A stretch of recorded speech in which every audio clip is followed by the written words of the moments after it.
That's dope. That's how I like to see it. Yo, what's good? This is Dylan from Producergrind. Yeah, we in here flipping going shit. Yo, what's good? This is Dylan from Producergrind. Welcome back to another episode of the Producergrind podcast. Boy Letter L in the building as usual. Yo, what's good, man? I'm a little tired from yesterday, bro. We was in the studio all day. Too much content. A lot of content going on. Hell we yeah. had cast from Eardrummers in. We had Sniper Gang in the building. It was dope. I was telling Kale, we almost need to like take next week off. We got so much shit done yesterday. Yeah, basically, man. But nah, we don't keep grinding, though, because that's how we do. Producer grind, man. That's what it is, man. But yo, man, we sit next to a legend right now. I'm really happy to have this man in the building, man. Let me run this guy's credits down real quick, because, I mean, you know, when somebody's worked with so many people, you've lost count. I just want to do them justice and just give you a few, and this is a lot for just a few. 2 Chainz. We got Eminem. We got The Game, Rick Ross, Lil Wayne, DJ Khaled. This man has worked with Fabulous, Ludacris, Meek Mill, Fat Joe and the Terror Squad, Nicki Minaj, Chris Brown, Casanova, Lil Dicky, Ace Hood, Royce da 5'9", Jules Santana, Demi Lovato, and Sky Zoo. Please welcome into the building STREETRUNNER, man. And that was just some of them. That was just some of them, man. The credits go so deep, man. But thank you for coming on the show, bro. 14 years. Producer grind right there. There it is, man. And I remember coming to the house, man, seeing all those plaques. Like, I never walked into a producer's house with that many plaques, for sure. Yeah, man. Appreciate it. Hell yeah. So for people who may not know the story, man, and, you know, we're familiar because we're really into the culture, man. But can you please just tell us a little bit about your story, where you're from, how you got started producing? I mean, I'm from Miami, Florida. I got started producing like as a kid. I just embraced like just the DJ culture, just music, just rap music, hip hop, and just got into it, man. Just got my first set of turntables. I was really trying to dive in and become this battle DJ. And just like, that movie Juice changed my life. Like, I always loved like rap music, like from like the early 90s, like as a little kid, like in elementary school and shit. Like, I always loved rap music. But then like, by the time I was in middle school, like that movie Juice, that was it. It was a wrap. All of a sudden, I was like, yo, I need 2 turntables. I need 2 of those joints. Yeah. Just like homie, that was it. Like, there was no other like, you know, real influence. You know, I wasn't in New York City. I didn't get to like be on like the same block as like 100 DJs in New York. You know, this is South Florida. Like, you know, we had a couple legends that were DJs, but it wasn't on that level. Of like the hip hop scene, like really scratching and battling and stuff like that. So, you know, I got my turntables, I got my mixer, and I just started trying to do that. Like I put a good 2-3 years of just like trying to do that.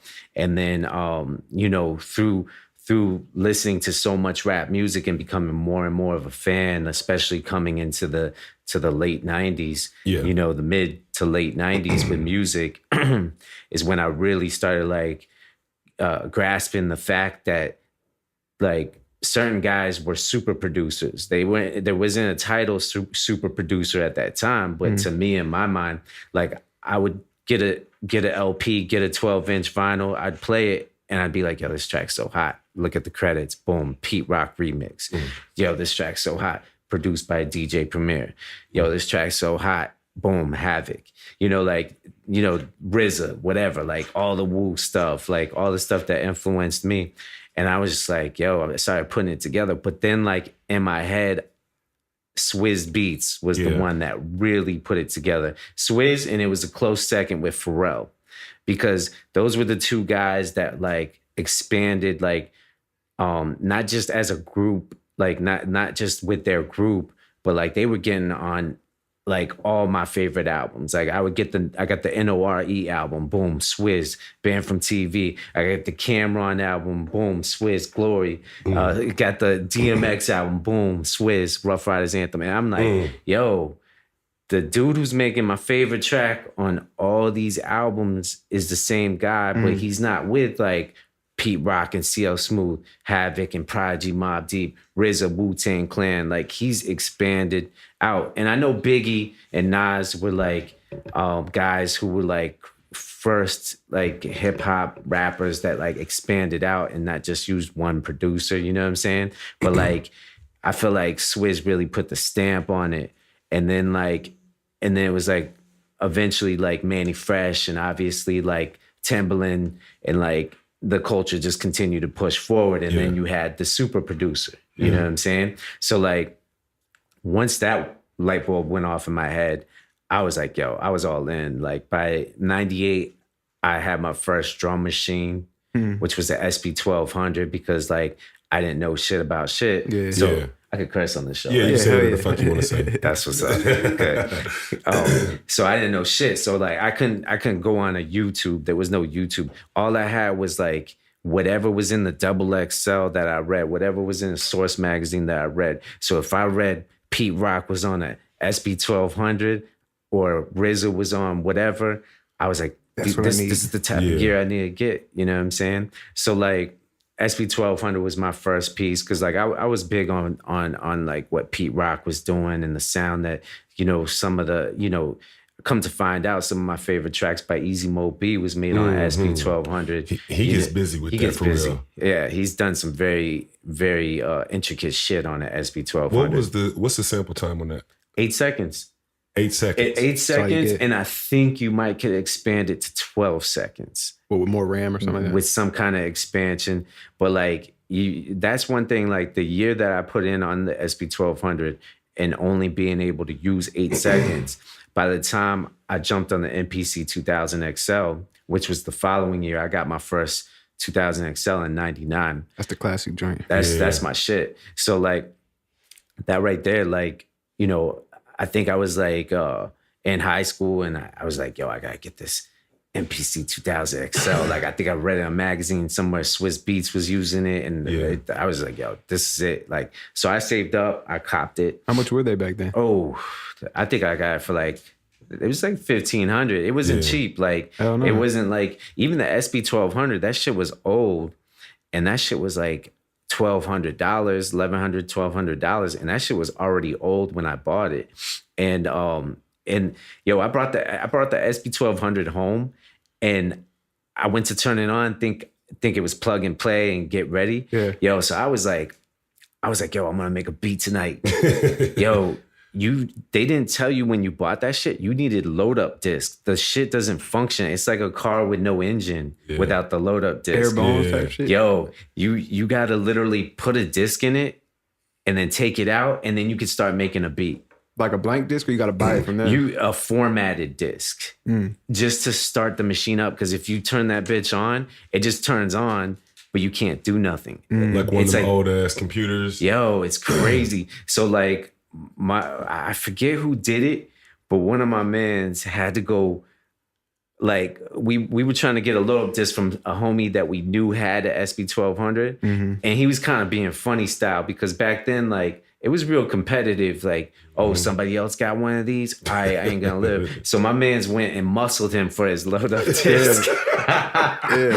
He was like, nah, motherfucker, I'm taking that load up disc. I don't even know what he took. He just took some shit from him. But luckily we put it in and it started up. After he muscled him for it, it started up. And then from there on, I got discs and I just formatted like a shit ton of discs just to have like, just in case I lost one, boom, the machine will always work because I have 100 of them, you know what I'm saying? But that's how dumb equipment was back then. But you know, that's the difference. Like that's part of the producer grind. Like, you know, nowadays kids, they got their mom's laptop. They ain't putting in that work, man. Like they drop a $100 program in. Not even, man. It's crack 99% of the time. Well, that's why I be tripping when cats be like, well, can you store this crack for me? Like, bro, do you know? That's why, yo, you won't see a Street Runner sound kit. Like I might put a sound kit out this year, and that is if the money's right. But like, you won't see a Street Runner sound kit. People ask me all the time, yo, let me get a Street Runner sound kit, this, and that. I'm like, man, I am not giving you my sounds. You know what I'm saying? Like, I have a certain value to what I do with my sounds, my drums, and I'm not just gonna give them away. Like, it don't make sense. So like, to, you know, getting off the subject though, but like basically I got the MPC 2000 XL. And then anybody who was a rapper that wanted a rap at that point, and I knew him, I was like, just, yo, let's go, let's rap. I was just trying to build my sound, craft my style, get in with whatever rapper there was. And like by like 2001, 2002, I got with some pretty decent rappers who were like getting like, artists like Mr. Cheeks and like, other guys on my track. So it's starting to like build up a little resume for me. But like, then it came to a point where I outgrew that situation. And I felt like my sound, like after like 3 years, my sound was getting like a little more authentic, a little more right for these streets and what we could possibly do. So I started like trying to expand my hustle to like New York and like get in like, the first meeting I ever took, rest in peace, was with Ice Pick from Ruff Ryders. And like, this man like I was nobody. And he took a meeting with me and he showed love. And like, and we were playing my beats and he was like, yo, this one would be good for X. This one would be good for Jadakiss. Oh, this one would be good for the Locks. So I was like, I knew at that point I was on the right path. Yeah. And I was like, all right, this is what I'm going to keep doing. And I never stopped from there. So like, and then, Ice Pick gave me some advice because, I was young and I was like, yo, you got some advice for me? And the man said, persistence over resistance. And I've lived with that ever since, you know what I'm saying? And that was it, man. I knew from then on, like when I came back from that trip from New York, like I knew from then on that I was just going to focus on shopping these tracks, getting in with whoever I could get in with. And it was shortly after that is when I met my guy J-Rob, and I explained and expressed my vision, and he saw it. Like he heard the tracks, he heard the music I was making, and he saw the vision. He was like, yo, you're dope. I can help you with this. You know what I'm saying? I can help you with this movement. So we started making T-shirts and we were like pumping out beats for anybody who would rap on it. And like, especially in Miami, you know what I'm saying? Like it was kind of limited, but we were still getting it in. Like at that point I was like, I had like, Diplomats on like, Cameron, Dipset on a couple of joints out on the streets. I had Ransom from A-Team. From back then, he was kind of killing the streets with his music, and like I was just continuing to just grind it out. Like whoever wanted to rap on my shit, let's go. And it was when my man J-Rob took me to Cool's house, and it was literally I want to say, actually, it might have been Cool's mom's house. He had a studio. They called it the record room. He had a studio in the garage, and it was just filled with records. So it was like an obvious title for the studio name, and it was just like real like gutter, like Cool and Dre's spot was real gutter, but dope at the same time. Like it had a certain vibe, and we went in, and like Cool was like, yo, come back. I'll listen to your shit. Come back, this next day, boom. We went back, played them joints, and he was like, yo, your shit is fire. And I was like, yo, I appreciate it. And at that time, Cool and Dre definitely top of the food chain in Miami when it came to producing. This was like, they were already on the Fat Joe. By 99, Cool and Dre was already on Fat Joe's Jose album, which was like, to me, one of the most legendary Fat Joe albums. So they were on it. And they had like this soulful vibe on there. And this was 1999. So I was like, yo, these are the guys. And at that point, I think they already produced another entire album with Fat Joe since then. And they were like, any artist that was trying to be somebody in Miami had a Cool and Dre track or something to do with Cool and Dre. And then you would see them on loose other releases. You see their names. And I was like, I'm in the right I'm in the right spot right now. This is the right move. So Cool hit me maybe like, I want to say, like a few weeks later. Yo, hold this track. This track right here, this track is gonna be a problem. Like, this is gonna be a big look. Don't give it to nobody. And then I want to say like a couple weeks after that, that's when we found out Fat Joe wants to use it as a single for the Terror Squad album. And I don't think at this point he had Lean Back. I think he didn't have Lean. He might have had the beat, because Joe is somebody who would collect a beat and then know that that's going to be a smash. Yeah. Like he's always been that way. Yeah, I remember you told me last time, you said he's got the crazy ear. Yeah, so he always been that way, because I was there for the recording of Lean Back. So I know he didn't have it fully finished yet. So like, long story short, eventually my man's another homie, rest in peace, Mike Beck, key players in my life passed that took me in a certain direction. But Mike Beck was like, yo, if you want to meet Fat Joe, be at this club right now. You know what I'm saying? Yeah. Like, get to this club right now if you want to meet Fat Joe. Yo, I flexed. Like, I threw on my clothes. I got there so damn quick. And my man's Mike Beck, he came downstairs. He got me in and brought me right up into VIP with Fat Joe. And that's the night I actually met DJ Khaled and Fat Joe at the same time. And Mike Beck, he's funny. He was like, he takes me right to Joe and he was like, yo, Joe, this is the man right here. This is the man I've been telling you about. This is the man who produced that track. And Joe was like, word? All right. You know what I'm saying? Yeah. So I was like, all right, cool, man. So let's build, man. Let's get up. Word. And then I told Khaled, I was like, yo, Khaled, like, I would love to, play you some shit. Cause, Khaled was the man. Like, he was killing shit on the radio at that point. Oh, he was like a radio DJ at that point. Yeah, radio DJ, but killing it. Word. He didn't have an album at all, but he was killing shit. And I believe he was making beats too as well.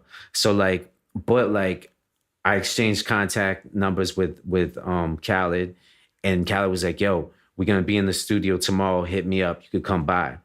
And I was like, all right, cool. So I called Khaled the next day, and that's when I got the invite to the studio.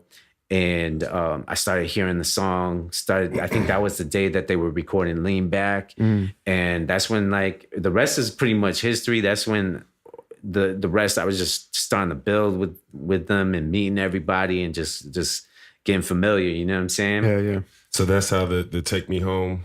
That's how, Take Me Home kind of came into play. And that was like my first placement ever, you know what I'm saying? Like in a major, like when I went to the stores, I bought that album. That was like the first joint, you know what I'm saying? Like with my name in the credits and everything. All right, so that kind of takes us to the Take Me Home record, which was kind of like the first big one, right? And so as I was saying, like that was like, in my life personally, that was like kind of a big record. And I was just saying like the week, I remember the week that song came out, I was in college, we threw a house party. We just kept playing that song back to back, and like people kept coming up to us like, yo, like really like a lot of girls were like, yo, keep playing that song again, play that song again. So can you kind of talk about the process of making that song, shopping for the record, the sample and everything? I mean, straight up, another rest in peace, Blue Note record store. Everything's just gone nowadays. But I went into this record store, Blue Note Records, and I would dig there all the time. And they started to notice that, and they were like, yo, you come here a lot, we're gonna put you on. And they were like, they gave me like an invite to their warehouse. Oh, wow. Which this place was like stupid. Like you ever, like you go to a record store, it's already stupid because it's so much shit. But you go to the warehouse where they keep all their shit, like all the bullshit. So like, was it like 10 times? Oh man, 100 times. Sheesh. So I was just like, it was overwhelming, but I had a lot of time on my hands at that point in my life. So I was just like, fuck it, let's go. Let me do it. And then I went there and they had an attic, and it was just filled with crates and crates of records. And I was just digging and shit. And that was one of the records that I got from that day. And it caught my eye. And literally like got that joint. The next day when I got home, I flipped the sample. Yeah. Shit came out crazy.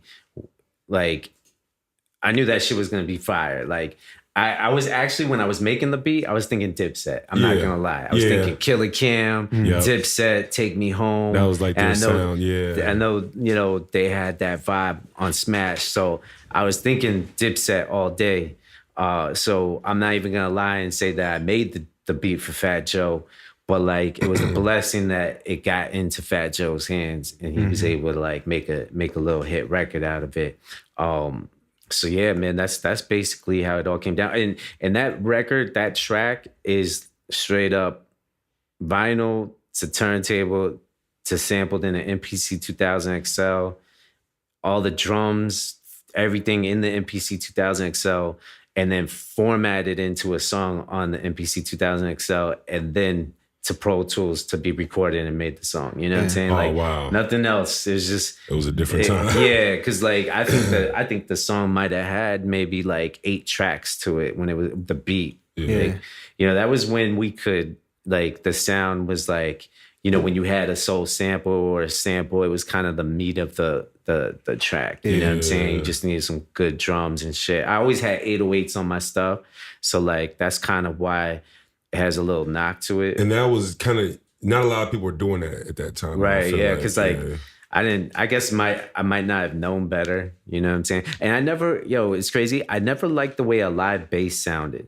Really? I never liked live bass, like somebody coming in and I love that shit. Playing a live bass. I never liked it. I felt like I actually, you know what's funny is I think Cool and Dre might have added a live bass to it. And I think even Dre was like, yo, you like the live bass on there? I was like, not really. I don't know if they ended up keeping it or not. I can't recall. And I also haven't really listened to the beat in a long ass time and thought about it. Did you filter the bass line from the sample? No, not at all. Okay. Not at all. Just used the sample straight up as it was off the vinyl. And I didn't even tweak or EQ that. And then, I did some 808s on it, or bass 808 sounds and kick, drum, snare. I think I might have used a tom on there, hat. When you sample into the MPC, do you go and move the cursors, or do you sample in the parts that you want, kind of using the start and stop? Oh yeah. Well, when I did, I'm gonna be honest with you. I haven't been on a 2000 XL in a long time. It's been like, I think I stopped using it in 2012. Mm-hmm. I still got beats on there though. Still got heat on there that eventually, like, sometimes I have to like go back and transfer to Pro Tools. But I would sample parts that I liked and then also do the trimming. So you do it both ways, really. Yeah. Like there's no rules to it. Cool. You know what I'm saying? Going back to you're talking about your come up and meeting Fat Joe, meeting Khaled and everything. Right. The theme of that, what you were saying, kind of stuck out to me was relationship building. Oh hell yeah! And to me, I've been learning how much more important that is. just like naturally, just learning it. And I get a lot of people that DM me, come in my live, like, bro, how do I get placements? How do I get placements? So tell us a little about your advice of what you would say to these upcoming producers on how to build relationships. I mean, it's crucial. And it took a while for me to mature into somebody who can build relationships with certain people. You know what I'm saying? Like, I'm not going to lie. I was a little bit of a hardhead when I first came in the game. And like, my first song being Terror Squad's Take Me Home, when Cool and Dre were the bigger producers, they were getting all the credit. Mm-hmm. You know what I'm saying? So like, I would pick up a magazine and Take Me Home, and it would be like talking about Cool and Dre and what they did on it. Mm-hmm. And like, I would trip out, you know what I'm saying? But like, as I mature, like I realized, it was just all part of the game. Like, it was all part of the process. Mm-hmm. And like, back then I was a little more of a knucklehead about it. It might've hurt me a little bit, you know what I'm saying? But like, it was only to a certain point, you know what I'm saying? I never disrespected nobody. I never like, called anybody names or anything like that. But I as I matured and realized that, it's just part of the game. This is just the hustle. Like, that's just one of many joints you're going to end up doing. Like, especially to me, like, fucking Take Me Home is a small, it's 1% of my career, just like on the board, you know what I'm saying? It's 1% of my 24 hours, if even, you know what I'm saying? Like, at this point, and it's going to get even smaller and smaller. So like, you can't let one record hold up what you could potentially have with business relationships. Mm-hmm. You know what I'm saying? And that's a very mature street runner saying that, you know what I'm saying? Mm-hmm. So like, if people have that mature level now and coming into the game. Yeah.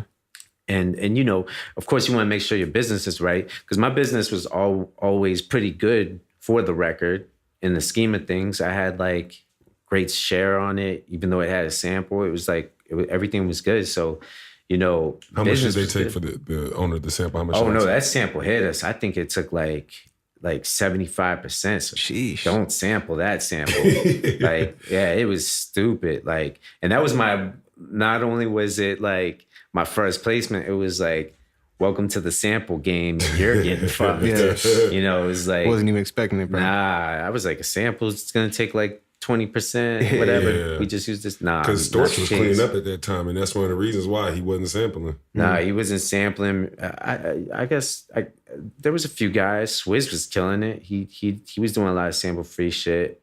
But yeah, like definitely that was my introduction to how samples can fuck you over. Yeah. But talk us more about like the relationship building. So if you were, you know, a guy just starting out and you didn't live in a major city like Atlanta where there was a lot of music scene going on, or LA or New York, Miami, what would you do to kind of break in and be like, yo, I'm here, I got heat? Man, that is a tough call. Like, you definitely need to go into those cities. You definitely need to try to meet up with artists in those cities, or go to the city closest to you that gets the hot shit like cracking, with whether it's in the studio or whatever. You need to build those relationships, network. I guess these kids today, they're gonna be on the DM shit. They're gonna be reaching out on Twitter and Instagram and whatever they can to email a beat. And there's plenty of successful guys out there that email tracks and get shit cracking with that. But I know for a fact it's the guys that like actually go on the scene, or go check the artist, or go like get with a group or a rapper or a rap artist, or just artists in general early in the game on their come up, and then just expand from there. You know what I'm saying? Like there's some producers that strictly work with just one artist, and you never even see him on anybody else's album. Like an in-house producer kind of guy, Yeah. So, I mean, there's options like that, blowing up an artist on your own. Like investing in stock, buying low. Right. See, like this is like, I'm gonna give you a good example. My producer, Tarik Aziz, signed to me. He's in Paris, France. I was gonna say it's the guy overseas you were talking about. Yeah, he's in Paris, France. So for him to get music popping in the States would be very difficult, you know what I'm saying? Unless he was out here all the time. Yeah. But he loves being in France. He loves his city. He loves where he's at. And I don't blame him. So, but luckily he invested in himself. He got it to where he got my ear by investing in himself. Mm-hmm. And then when I pressed play on his music, I was like, yo, this guy makes beats like me. This is like my fucking prodigy, or what, protege. I wouldn't even say my protege. It was almost like listening to my own shit, like a reflection of my shit. So I was like, yo, this is so dope. So I started chopping it up, and this is a great key on relationship building. Not only was he a dope producer, but he was a cool motherfucker. That's huge. You know what I'm saying? Yeah. So like, I really vibed with him. Like, I never met this guy in my life, and he took the chance to fly all the way to Miami from Paris and like rent out a house for, I think he rented a house out for a month. Jeez. And then he took a bus from his house, because he was like, he didn't want to put me out in any way. Yeah. Even though his house was maybe like a 15-minute drive from me, he took a 2-hour bus to get to me. Because he didn't want to put me out of my way. He's like, no, don't worry about it. I'm going to get to you. Word. And this is a guy from France who's never been in the United States ever in his life. And he took that ride to get to me, figured it all out on his own. So when he got to me, it was like, all right, cool. We just started vibing, and you know, he brought me a gift of some records. You know what I'm saying? Like, I was like, all right, he did it right. Some like rare French shit. He brought a stack of 45s, and I think one or two like were like some dope shit. So like, I was like, all right, I'm fucking with this guy. Yeah, he's a good dude. And then then we just started building, and we started working while he was out there, and we hung out a lot. We were like building and working a lot while he was out there that first time. And I think like through that relationship of just like being cool and being like just letting me knowing that I'm gonna take this to the next level. He was just like really hands off with that, and it was just like, you do it, you make it happen. I'm here, whatever you need. You know what I'm saying? Yeah. So we you know, we went on, I think about a year run, and I think like I finally got the first placement with something we did together, and then I got a couple more after that, and I was like, yo, I just want to show and prove that I can do this. Yeah, I would like you to sign to me. And I knew I was signing the right guy, because I wasn't going to just sign somebody because they made dope beats. Yeah.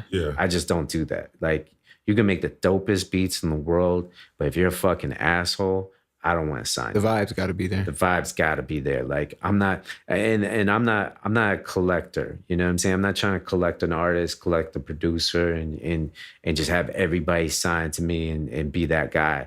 I need quality. I need cool people. I need the right vibe.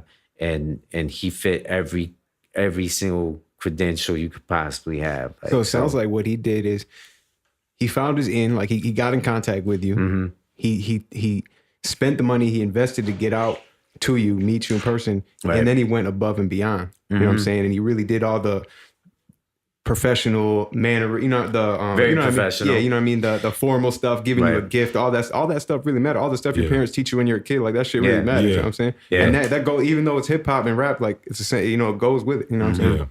Yeah. So it was all good. And like after a year of building, I showed improvement, and his you know, his return on his investment was like 100-fold. Like, cause now like, man, he's already on Billboard #1 albums, gold and platinum producer. He's worked with, like, his resume right now has now placed him at one of the top producers in France by far. Nobody's touching him in the rap scene in France, and he's gonna continue to be that way because he's signed to me. Yeah. You know what I'm saying? Like, he signed to me.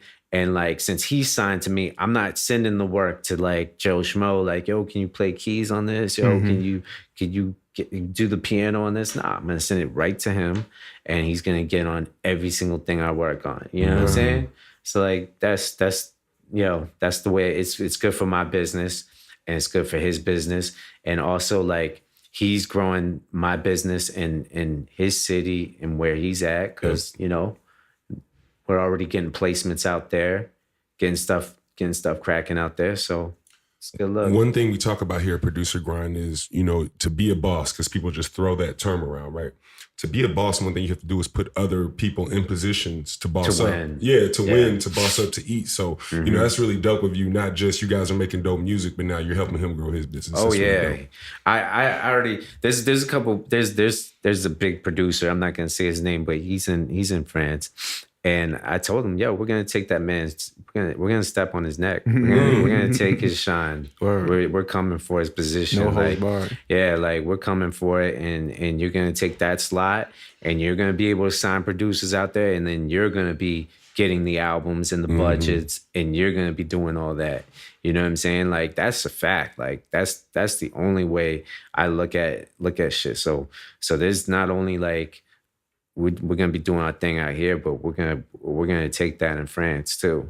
Hey man, if a producer from France can pay that international flight, book a house for a month to pull up on StreetRunner, man, anybody in the States can buy a little $200-$300 flight to Atlanta and come just see what you can do for a week. You know what I'm saying? For real. Yeah, and that's any city. Go to New York, go to Cali, LA. The grind is like, wherever the grind is at, is where you want to be.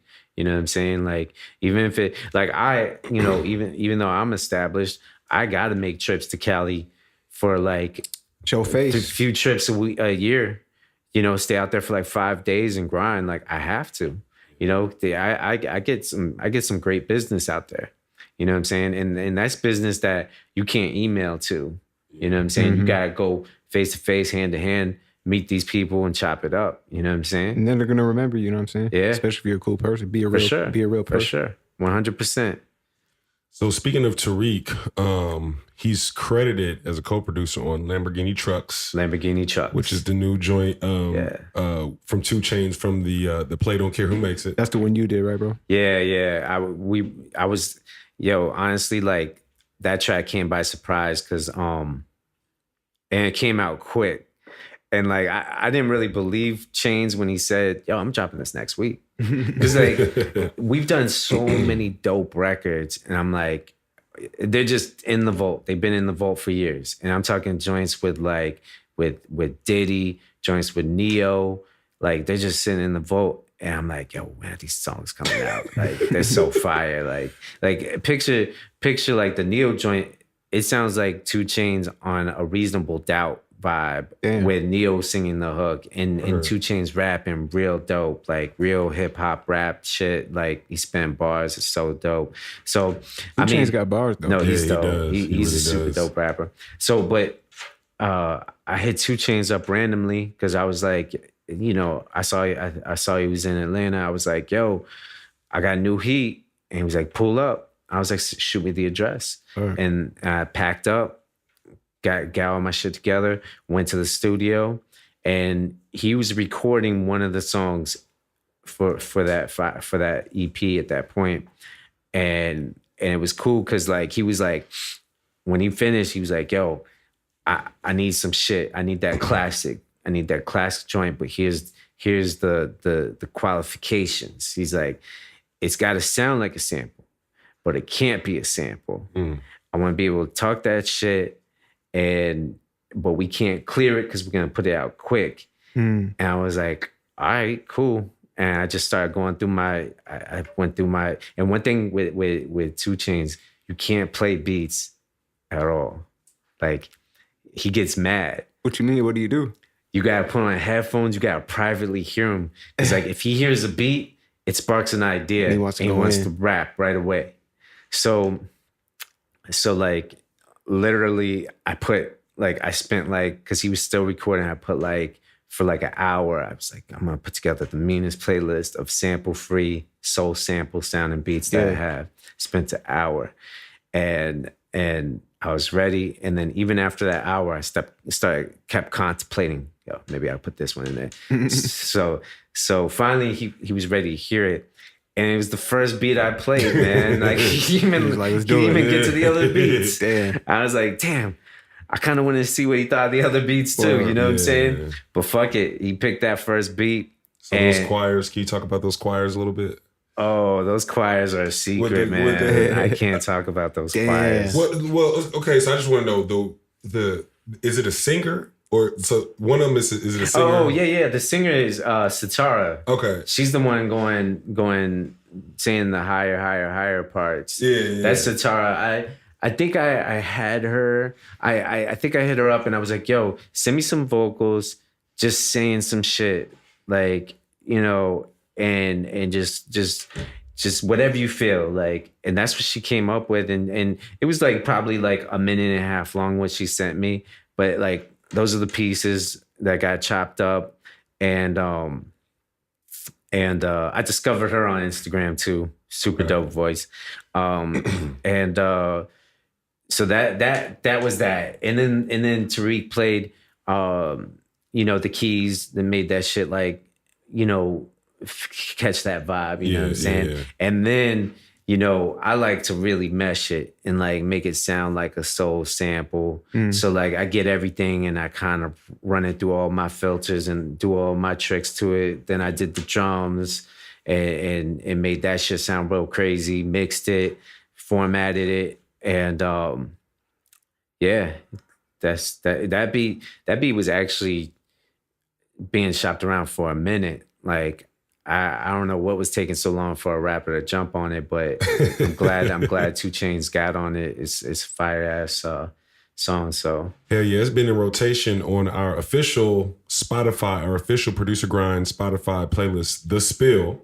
Lamborghini Trucks, man, it's been my joint. But also on The Spill, we got our official STREETRUNNER playlist for our Producergrind on our Spotify channel, man. And I just wanted to get some of your thoughts on that, man. I remember I had put some things together. I sent it to you. Is it okay if I say you co-curated it? I guess I don't. I don't think I need credits there, but but no, I mean it makes us look good, man. But Lamborghini truck is at the top of the list, man. We got How Long, Fat Joe and Remy. It's. I know you wanted to like touch on like a bunch of different vibes, but like I know like some of my top works would have been like probably like 2 Chainz Yuck. That like a lot of people, you know, like fuck with that track. That was a good one. And then with Fat Joe, I know So Excited is the new single, and that's dope. But a lot of people they love that Fat Joe record. I did the intro to All or Nothing, which was like that real epic soul sample. And then later on, Homie went on to rap on it and make another song with it. Don Tripp, I think his name was. Yeah. He did a song on it. So, but you know, definitely Meek Mill Made It From Nothing's a dope ass record. Shine is classic. Gossip is a personal classic because Gossip. I got a good gossip story. Gossip. I always got to tell this story because Gossip is legendary. So Gossip wouldn't exist if one day I didn't get called to the studio by Mac Main to just vibe and play tracks. And Tez was there, G. Roberson was there, and Angel was engineering. And like Tez, when I walked in, you know, I was just listening to the vibes they were playing and shit. But when Tez introduced me to G. Roberson, he was like, yo, this is Street Runner. He did that One Night Only. He did that Run With Trouble, Rap-a-Pom-Pom. And G. Roberson was like, oh, shit, them records is fire. And I was like, yo, y'all talk about that. But, man, there's this one song you never talk about that's like fire that we got in the can. And he was like, well, what song is that? I was like, Gossip. And he's like, Gossip? I never heard of Gossip. And I was like, nah, trust me. Gossip is a problem. You know what I'm saying? Like, and what's funny about Gossip is Wayne recorded it in December. Must have been like a random day in December. It was close to the holidays. Recorded it, never bounced it, never opened it again. And it escaped the leaks. That was, I think, in 2005. I want to say it was either, no, I'm wrong. It was the end of 2006. He recorded that. The very end, December of 2006. So it survived the 2007 leaks. Like when 2007 came around, shit just started leaking like it was a fucking waterfall of Wayne's music in 2007. It was crazy. I was losing records left and right. There was a point where I had 4 records on the Carter 3, and them shits was just going one by one. Scratching them off. Like Tez showed me his phone. Look at the track listing. You're on there 4 times. And I was like, yo, because that would have been fucking life-changing right there. So back then, you know, with all the drops, there was no like monetization with streams and stuff like that. So that was just a complete loss. Hell no. You took an L on that shit. Completely. Yeah. Besides the street cred and like being able to tell people like, because you know, people tell me now that I'm the soundtrack to their middle school, high school. You know, I'm just like, yo, that's L. Because, you know, Mobb Deep was my soundtrack. Nas was my soundtrack. Wu-Tang was my soundtrack. So like to be somebody else's soundtrack, I was like, yo, that shit is dope. Some legendary shit. You know? But like, so Gossip, that particular song right there, like, was just like safe.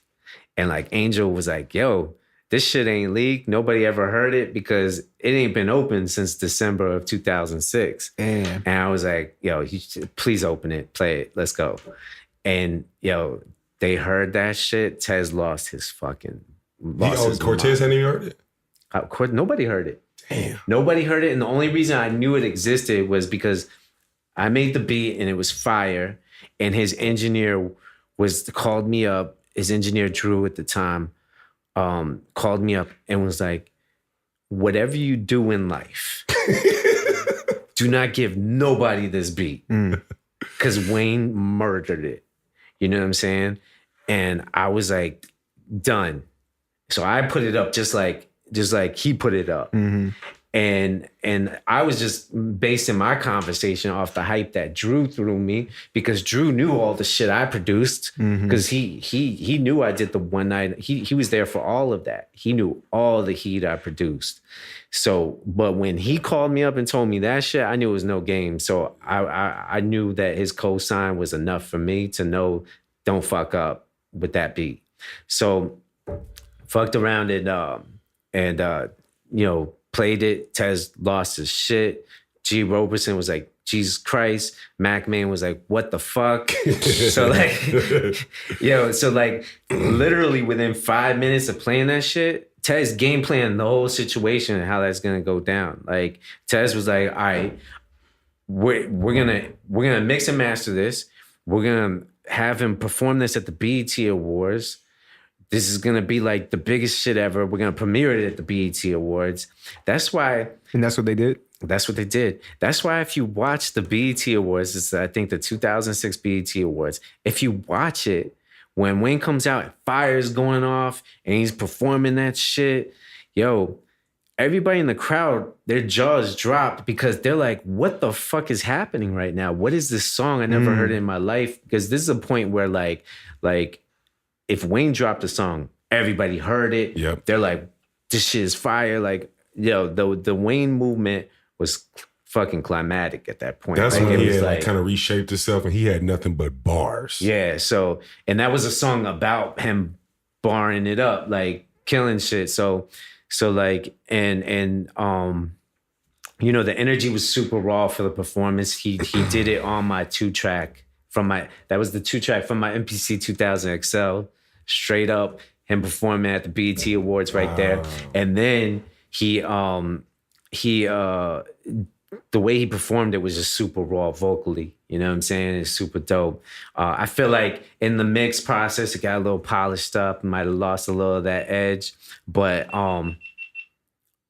something that was really dope was it went on that December of 07. It became part of a Leaks EP, which had other like fire ass records on it. It had 5 songs. That's the Carter 3 leaks or whatever. Yeah, that was my shit. So those leaks, which came out in 07, ended up being attached to the Carter 3 as a deluxe edition. Oh, okay. So I feel like that was like one of the first like kind of deluxe edition type things. You know what I'm saying? So I got Playing with Fire on the album, and then Gossip on the deluxe edition. Word. You know what I'm saying? And that one came out like that leak shit that came out like on iTunes and that was on iTunes before iTunes was really like a big deal. Like that was 07 iTunes. You know what I'm saying? Just buy but it. that was still a monetized situation. Oh yeah. I got paid for that. That was a great look. Word. Got paid for it. You know, royalties, publishing, all that shit. I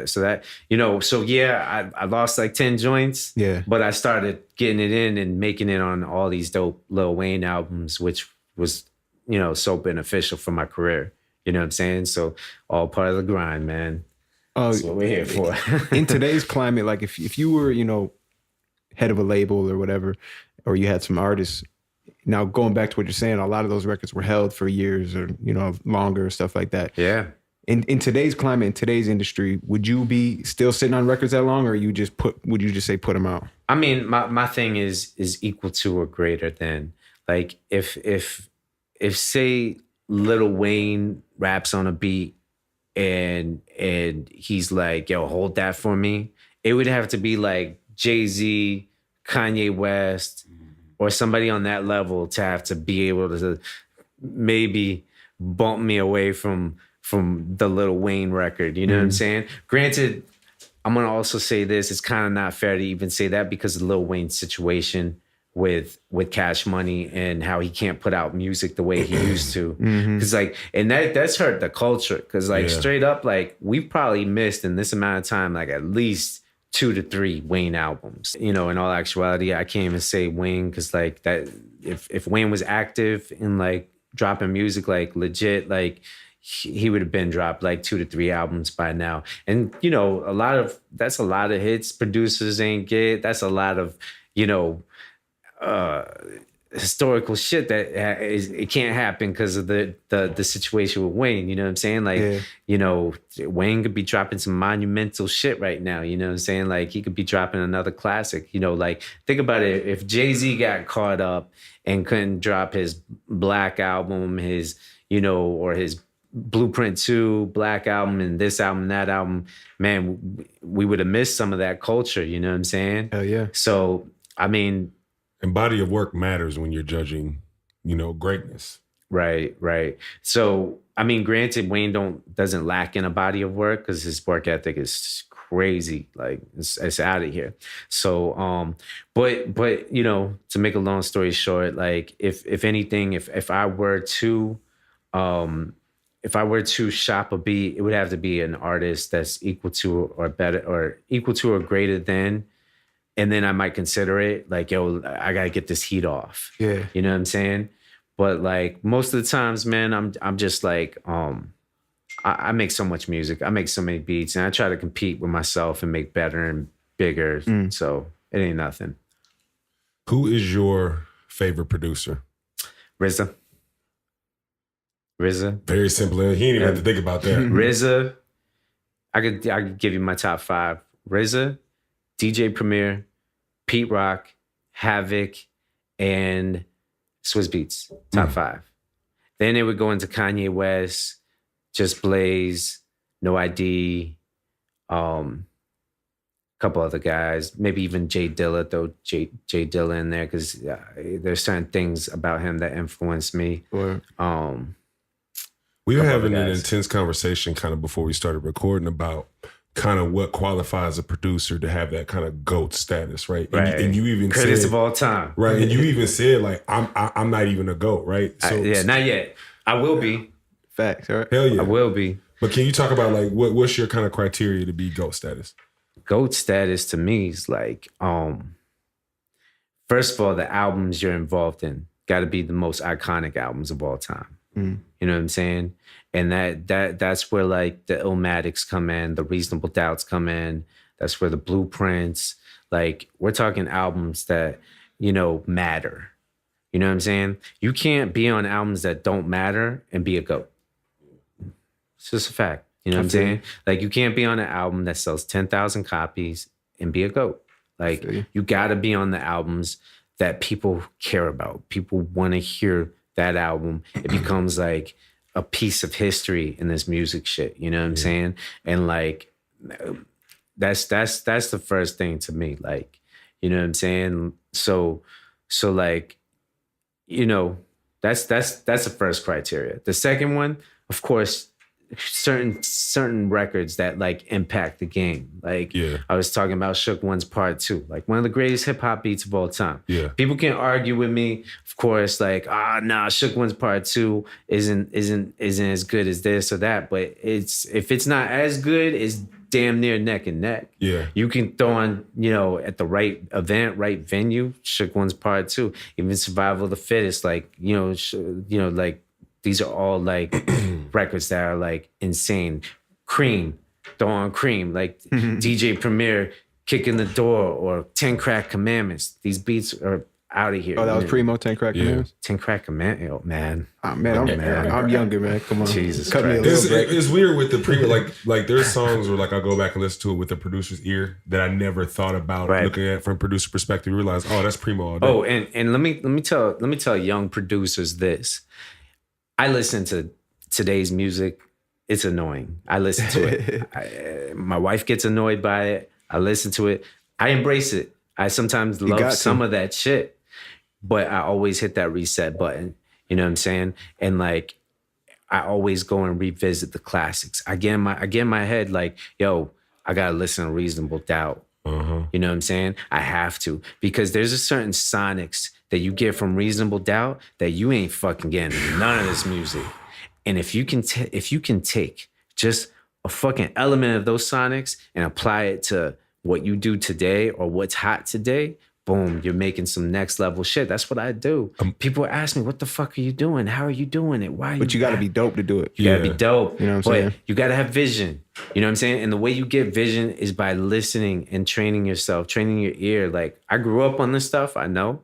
But like, it's not too late for somebody else to train their ear and like get this vision. You know, I didn't magically know how to make drums and make shit sound hot. It took my ear like to like be trained to be able to do that. But shit. you were going crazy because you had the samples with the 808s. You weren't just doing boom bap. You know what I'm saying? So yeah. I would do boom bap too. I would do a mixture of everything. But the thing is though, yeah, I guess it's tough because like it's like what is boom bap? You know what I'm saying? When the 808 like, starts to get melodic, even if you got boom bappy drums, to me, that's when you kind of getting out. I mean, that's just my opinion. When you getting out of boom bap, you see what I'm saying? Yeah. Like you had the New York mix with South kind of, you know what I'm saying? You know what I'm saying? Right. I got you. I'll say from a sonic perspective, one thing. Do you know Amon Jackson? He does Salem songs. AJ, yeah, AJ.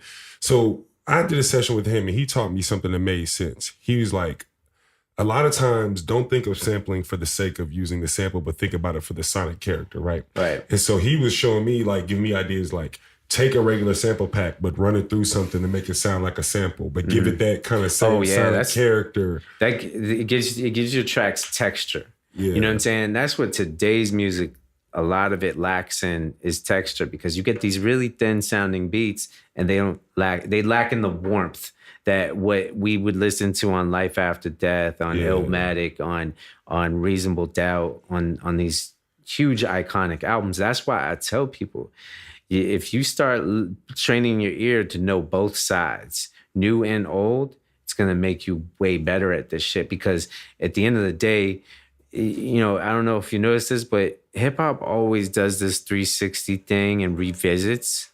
Like it always does. There's no like fashion and shit. Yeah, it's very similar to fashion. It always comes back around. Even when Joey Badass first came out, he started coming out with the boom bap, and he still does it a little bit today. He touches on it, and it's hot. It's the nostalgia of hip hop. Like, how could you not think that shit is dope? You know what I'm saying? But you know, I've also seen Joey turn up too, and that's dope too. He spent bars turning up, cool. You know what I'm saying? So, I mean, that's to me like you got to have that fine line. You got to know how to ride it. And you got to also just have endless knowledge of what's what in music. Like, listen to everything. And hip hop's the number one music in the world right now, you know what I'm saying? Yeah. So it's like you go back to when rock was the number one music. Just because you listen to Nirvana didn't mean you listen to Blink 182 or, you know what I'm saying? Like, of course, and there's multiple genres now within hip hop, you know what I'm saying? And just because, you know, everyone that's young is listening to, you know, like Smoke Perp and Trippie Redd type shit. Yeah. You still got the older crowd. Hey, yo, Trippie Redd, I've seen him. He has bars. No, Trippie goes hard. Yo, I've seen him spit bars. And I think one of his EPs he put out on iTunes, like he's just spazzing out, spitting bars. And it sounds like him, I've witnessed him and XXXTentacion spit like they were part of the early Wu-Tang Clan. Yeah. You know what I'm saying? Like, Dex gives a lot of credit to the older style too. Yeah, they don't do it much. And then who's the other one down with X? Was it? It's not Smoke Perp. It's like, might be. It's the one that kind of has the influence of Busta Rhymes. Mm-hmm. He Slump God. Ugly God, Slump God. No, it's not Ugly God. It's I don't know. One of these guys who's down with him. Yo, someone in the comments will say who his it is. flows. Yeah. His flows is stupid. Like I've seen him go in. I think he's fucking with Timbaland too. Oh, word. So like his flows are stupid. Like I love that shit. So you look. This is the thing. Like I'm not that old. I guess some people might call me an OG, but I'm definitely not an OG yet. But because I'm still on the come up right now. Like, so, but like my thing is like, I embrace it all. And I find the good, like you can be like kind of mad and like, rap sucks now, but nah, there's plenty of good in it. Look at what Royce and Premier just dropped. Like that shit is fire. You know what I'm saying? Royce is dropping an album and I guarantee you that shit is going to be stupid.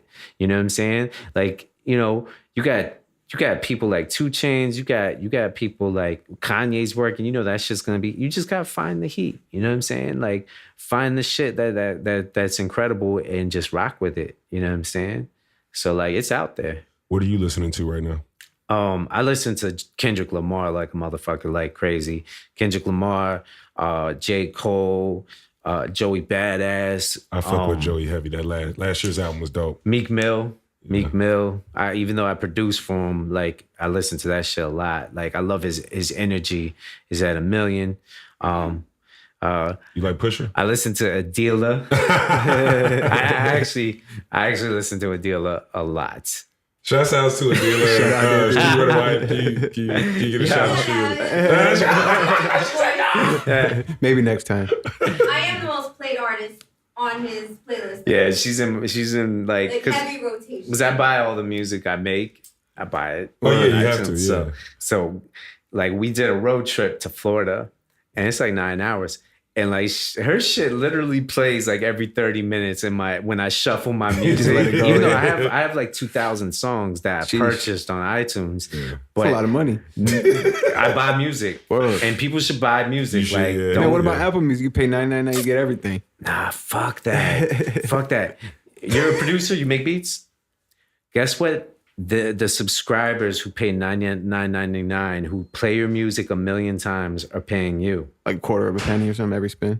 Not even a quarter of a penny. Nah. It's a fraction of a tenth cent. of a penny or something like that. It's like a 0.0000023 cent. It's a fraction of a penny. When they compared EXO Tour Life for Uzi, like the amount of spins it got, he made like $900,000 off the actual streams. Right. And it's just like, he got a probably billion streams. You know what I'm saying? Like he got a stupid amount of streams. The money didn't seem to match up with the number of times. So think about it. Somebody played your shit 1 billion times and you made that money. Cool. But like, think about what royalties are on like 1 million sold, 2 million sold. Yeah. Like the royalty rate, even for us as beat makers. Think about it like this. I'm gonna just throw some business out there. If a song sold 1 million copies, all right, as a producer, one song, 1 million copies, we're gonna, depending on if we sampled or not, but just off our royalty rate, 3% to 4% of our royalty rate, that are 3 points to 4 points on our royalty rate, we're gonna make anywhere on the low end from 30,000 to the high end of 60 to 80,000. You know what I'm saying? And then that's just our royalty rate. All that shit goes in the garbage when people stop buying your music. So we lose all of that money right there. Yeah. So if they get rid of the format of selling on iTunes one song that can sell millions of physical copies, or an album that could sell millions of physicals, we lose a chunk of our financial income, especially as an established producer, what you can make. You know what I'm saying? The only way I can picture counter reacting that is bumping up the advance higher. You know? But that's the only way. Well, you know, Cassius J was on a couple of weeks ago, and he was talking about how people are starting to take projects straight to the streamers. I know, you know, Chainz themselves, but you know, I think you're gonna see more of that maybe. That and if those artists are responsible and honest and they pay you your royalties, cool. That work out great. But like we're talking about like a difference of an album making $10 or an album making a fraction of a cent. Yeah. You know what I'm saying? Like, and think about it like this, that $9.99 gets split amongst the executives, the labels. Yeah. Like that's not really generating for even the artists like that.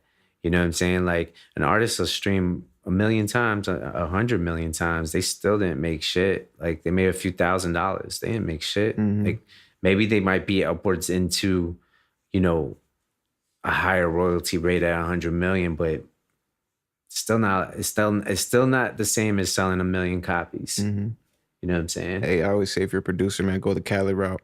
Just put out music. You know what I mean? Yeah, if you got that, let me tell you something. It ain't easy to get these rappers to rap on your shit. You know, I'm sure Dilla can co-sign that with her little experience on putting her project together. She got like 9 rappers on there? So 9 rappers on there and 6 songs. And like, that was over a year process for 6 songs to like get the verse. Yeah. You know, let me get this verse. It's like, you got to contact them over and over again. They're on tour. Yeah. They're doing this. They're doing that. And then busy. If you want to shoot the video, that's a whole other Sometimes you got to go get them and be in the studio with them. And yeah, shooting the video, that's a whole nother. It was worth it though. I just want to say that. It's worth And it. I loved all 9 rappers. Okay, so that's Adila saying she loves all 9 rappers. It's worth it. I mean, shout out to Fat Joe, Sky Zoo, Torre. Okay, she's shouting everybody out. Hey, Cool That's G. a hell of a list. KGR, man. Yeah. Shout out to KGR. John Connor and Clemmer John Shai. Connor. Yeah. My artist 38 Special actually got an EP in the cut with KGR. We actually were out in the Poconos in the studio for like a week with KG. Okay. Yeah, it was real dope, man. Yeah, that's where they're at. AZ's on there too. Nori's on there. Word. Who else is on there? Cormega. I love, by the way, shout out AZ. I feel like he's one of the most slept on iconic rappers in the game. You know what I'm saying? Like, Do or Die is by far the follow-up to Illmatic and one of the greatest albums. And You know the what I'm saying? firm, the group that never And if you was. haven't listened to Do or Die, I highly recommend you do. Man, Yeah. I'm listening to all the Jesus young Christ, people stuff, man. Yo, man, let me tell you something. I respect that. Listen to Lil Peep and Lil Keek and Lil Sneak and Lil G. Listen to all the little guys. But yo, go listen to take a couple weeks. Not off, but take a couple weeks where you're like, all right, I'm gonna check this song out. I'm gonna check this album out today. Word. Reasonable Doubt. Listen to it. Like, just when I think of Reasonable Listen to Doubt. how they would put albums together to where the it just all matched. You could just listen to Snoop Dogg's Doggy Style. The skits matter back then. Listen to Chronic. I hate skits. But I hate skits. No, man. It's like, I want This to is hear the music. thing. This is the thing. Albums told stories. It was part of the movie. It was I feel you. part of it. Like, I know everybody's. You're a young man. I know you want to microwave that shit. Put that shit out fast. see, yesterday I came Skip. You're like 1 minute in the song. Skip. Nah, for real. Skip, I don't even skip. listen to the whole song. Yo, Don't worry, man. I came in the office. They thought I was crazy. Logic on the Bobby Tarantino 2. He has a skit with the 2 characters from Rick and Morty. Right. I thought that was so fucking dope, right? Because it kind of tells the story, right? They're like arguing about what to play in the spaceship. And I started playing it. I know they're probably like, what is he doing? I was like, because nobody does skits anymore, right? And they do really tell the story. It's kind of like the artist reminding you, like, this is what the fuck we doing right now. Now drop this next shit. And that's how it used to be, man. Yeah, and if you listen to these albums, man, how great they are, how amazing everything just flows together. Like, The Fugees was a good one. Fugees is not, and not for nothing. People are sampling these people. Joel Santana just flipped with what's that dope ass artist, A Boogie with the Hoodie, flipped that song from Jay-Z's I think Feeling It. It's either Jay-Z's Feeling It or Dead Presidents. It might have been Dead Presidents. It's one of those joints, one of the piano Jay-Z joints. I gotta hear it and I don't know. But like, you go back to those albums, man, like, they're gonna influence other sounds, other ideas, other productions that you wouldn't normally do. It's a fact. One of the keeps things that happening. was dope about Reasonable Doubt was, see, what people forget was the context, right? So Reasonable Doubt stands out, but there was other albums out at that time. One thing that they did sonically was all these albums that are coming out with tons of samples, they weren't filtering them. They weren't being mastered the same. Well, they weren't being mixed and mastered the same. They were on actual boards that they had. So it had a certain buzz, certain hum, certain hisp about them, and certain rawness to the production. Now, we can give a shout out to the Boot Camp Click, Buckshot, and DJ Evil D and his partners for their production, because I feel like they were like on the edge of like that whole filtered sound. Like, when you listen to a Smith & Wesson record, their hook would have the sample playing, but their verses would have it filtered out. Yeah, you know what I'm saying? And it would be just drums, raw, filtered sample, and then the hook would come in and the sample would come back in. So like, I mean, these are all, influential projects that, but like Reasonable Doubt, when it came out, when they were all coming out, they had such a cleaner sound. That's what made it like clean, dope. Clean, but thick. What it is, what the word is warm, because like they were actually doing it on hardware. Like the mix, to mix a song back then, it would take like days. And you had to recall it on the board. Everything had to be the same. If you had to do a recall, like and then not to mention they transferred it to 2-inch tape. When they do their mix down, their bounce would go to 2-inch tape. The 2-inch tape would go to mastering. I mean, this is a whole nother world. And like, this is the thing though, for you to avoid your mind and your ears of listening to that. See, because like this is the thing. I listen to so much shit because I make hip hop music. I listen to samples from the 70s. So I know what soul samples sound like. I know what a string section should sound like. I know what pianos with strings should sound like to sound hip hop, to sound like. So I got that. Then I got the element of the 90s. I even got some element of the 80s, you know what I'm saying? Of just knowledge of the 80s music. And then you just apply it to today and you end up like sonically sounding better than a lot of people out there. You know what I'm saying? So like, it's important, man. I mean, anybody who stayed on this interview for this long, I highly recommend it. You're going to see if you're a producer, your sound's going to grow. You're going to get fucking better. Trust me. You know what I'm saying? So lastly, we got the factor. The factor with StreetRunner. You gotta come back with this. How are you gonna know if I do it? We're gonna hear it. Oh, we got a timer, and then we do it in post. We do it in post, so we'll catch you. So the factor, for those of you that are new to the podcast. See, but this is the thing. I already did like mad rants. And like I feel like maybe some of those might not have had. Let's go. No. Let's go. No. I got one for you. Okay. This is what we're gonna do. And this will be a good one because we got a lot of listeners who might not be familiar with the MPC, right? So 30 seconds, everything you could tell us about using the MPC 2000. Can that work? We could try. Yeah. So for those of you that aren't familiar, he has to fill up the entire 30-second time without stopping, without saying or and tell us everything he knows about using. I feel like I need a sip of water. I feel like I'm getting nervous. My mouth is drying out right now. Nah, that's all right, man. You be good, man. You know a lot of stuff. So you ready? Let's go. All right, 30 seconds with StreetRunner, the factor. Go. You get an MPC 2000 XL. You turn that bitch on. It ain't gonna have no sounds in it. So what you gotta do is you gotta get sounds. You gotta sample, you gotta dig for records. You can even sample a cassette tape, a CD. It don't matter. You gotta get sounds in it. You gotta sample drums. Seconds. You gotta get the textures, everything into the MPC in order to make a beat.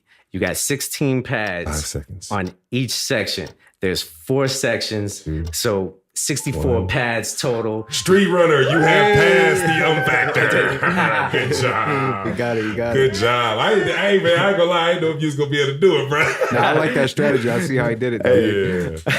Yeah. So you started from the beginning. So we appreciate you being on the show, brother, man. As always, thank you for your time, man. You've been very generous with the knowledge and the information, everything. Yeah, I dropped some gems on them. If anybody made it through the whole thing, because I know these hours is tough to sit through when you listen to all this knowledge. But yo, I'm telling y'all, embrace the culture, revisit, and you too, man. I want to hear next time I sit with you.